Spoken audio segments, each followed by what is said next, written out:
Bu da son ayrılık, son dayanacak. Qismətin əlindən biz hara qaçaq? Günah kimdə oldu, bilmirəm ancaq. Bilirəm, tək yanan mən olacağım. Bilmirəm sevincdən ya qəmdən oldu. Bilmirəm dumandan ya səndən oldu. Bəlkə də ayrılıq tək səndən oldu. Bilirəm, tək yanan mən olacağım. Min günah eylədin sən dönə-dönə. Bağışladım səni, sınadım yenə. Yenə də sənin xətrinə bilirəm, tək yanan mən olacağım. Niyə ayrılırıq, hara gedirik?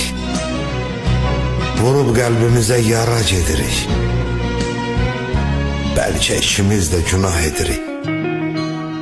Bilirəm, tək yanan mən olacağım.